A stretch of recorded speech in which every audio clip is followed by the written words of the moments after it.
quais os cuidados que nós devemos ter com essas pessoas para que elas tenham condições dignas, boas de trabalho.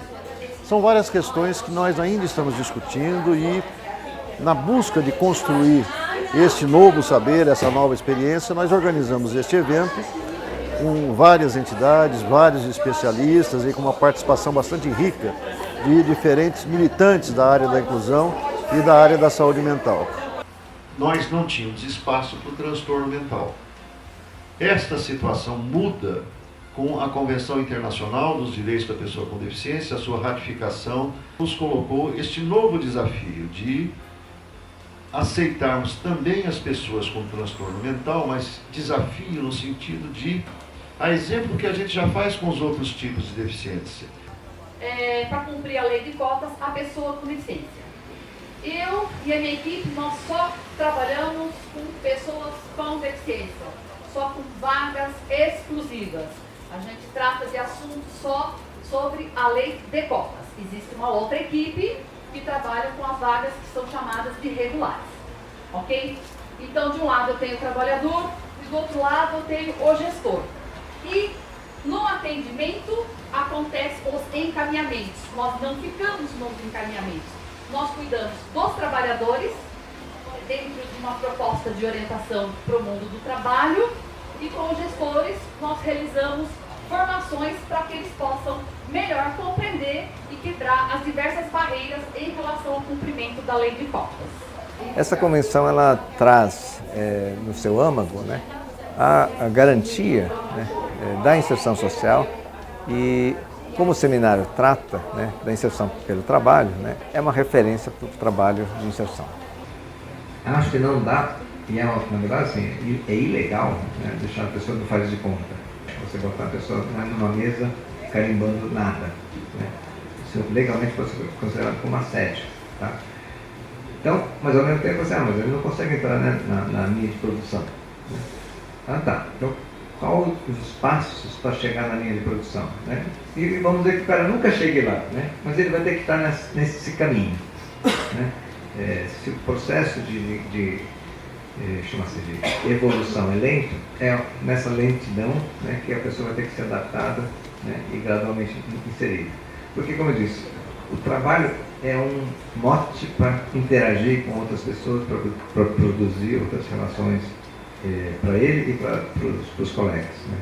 Mostrar a importância que o trabalho pode ter para ajudar a criar oportunidades das pessoas com esquizofrenia a terem uma vida mais plena e superar as dificuldades impostas pela doença. De outras causas, de causas orgânicas, tá certo? Então você não vai chamar de esquizofrenia se a pessoa tem um tumor que está causando aquele transtorno. Aí você vai dizer que é um transtorno psicótico induzido pelo tumor ou pela epilepsia, tá certo? Então a esquizofrenia ela pressupõe uma alteração que não é explicada por outros diagnósticos médicos. A gente, apesar da CID ser oficial, de um modo geral, quem estuda esquizofrenia prefere um outro critério diagnóstico, que é o da DSM-5, então, o critério da Academia Americana. Por quê? Porque ele é mais cuidadoso, ao nosso ver. A CID-10, né, que é a classificação vigente, ela te autoriza a dar o diagnóstico em um mês, né? Então, se você tiver um mês de sintomas de prejuízo funcional, isso já poderia se caracterizar como esquizofrenia. Daí você tem aquelas manifestações, delírios, alucinações, sintomas negativos. A gente procura, através de uma aproximação e de uma prática, criar mundos em que a saúde seja possível, junto com as habilidades que a pessoa nos apresenta, ou os equipamentos sociais, os equipamentos de saúde, os equipamentos públicos. Open your mind, né?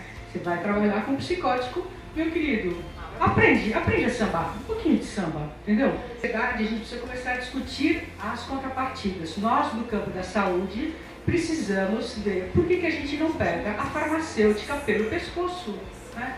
A gente, olha, eu vejo um manifesto de funcionários. Não, vamos fazer um protesto na prefeitura para ela comprar o remédio dos nossos usuários. Hã? E o nosso salário? E as nossas condições de trabalho? E aí a gente ser remunerado ou fazer a indústria farmacêutica vender lá o remédio para a prefeitura e ser obrigada a bancar tais e tais projetos, né? Cadê as ideias? Então, a gente tem investido muito na ideia de cooperativas sociais, né, de construção de outros dispositivos de trabalho, né, que consigam lidar com as contradições do mundo do trabalho. 3/4 da população hoje do nosso país realmente com algum transtorno mental, conforme os últimos dados aí da Organização Mundial de Saúde. No primeiro momento que eu me deparei com a CIF, eu pensei que ela seria uma coisa assim, olha, é só para questão de deficiência ou de funcionalidade daquilo que é negativo, daquilo que é ruim, e não é verdade, é pelo contrário, né? Ela engloba tudo, e se a gente tem o olhar da CIF é de que todos nós temos a nossa classificação ali dentro também. Né? A gente falou mais cedo a questão de quem é míope, então também está dentro da CIF a sua funcionalidade e também as suas habilidades. Né? Ela envolve tudo.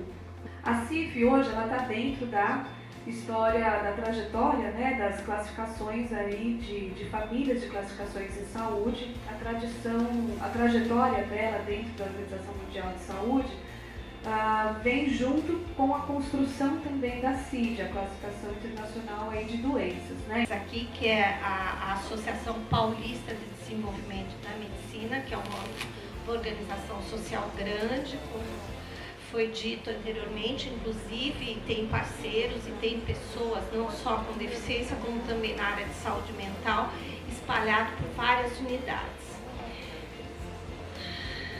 Este centro ele tem uma equipe multidisciplinar, né, onde fazem todo um trabalho, desde um processo de triagem, de encaminhamento das pessoas praticamente, né, da cidade de São Paulo como um todo. Então a gente tem profissionais, psicólogos, assistentes sociais que acolhem essas pessoas, né, direcionam essas pessoas dentro das possibilidades do próprio centro, então do encaminhamento externo para que elas possam ser atendidas, e tem algumas atividades que nós desenvolvemos com 4 eixos que dentro do centro a gente tem como missão. A gente abordou as percepções, as reflexões da experiência prática, então um caso prático de como fazer um acompanhamento da pessoa com deficiência no caso da saúde mental. Uma possibilidade, digo possibilidade porque isso é um caso que está dando certo, mas que a gente tem tantas possibilidades para acompanhar as pessoas com deficiência. Então o principal é ter esse olhar humano para acompanhar essas pessoas e ouvir o que elas têm para dizer para a gente. Conheça todas as técnicas, domine todas as teorias, mas quando a gente estiver com alma humana, a gente precisa ser apenas outra alma humana. Então é nesse sentido que a gente trabalha, e acredito que não é fácil, mas que a gente com muita humanidade, a gente consegue dar longos passos aí. E a FEComerciários, na pessoa do presidente do Estado, do qual eu trago um abraço aqui para todos vocês, representando aí 2.700.000 trabalhadores em todo o Estado, né? E o Cibrafarma São Paulo, que eu represento, né? Também tenho aí em torno de 50.000 trabalhadores na minha base territorial. Acho que vale a pena a gente estar engajado aí nessa luta e trazer uma melhoria para essa gente.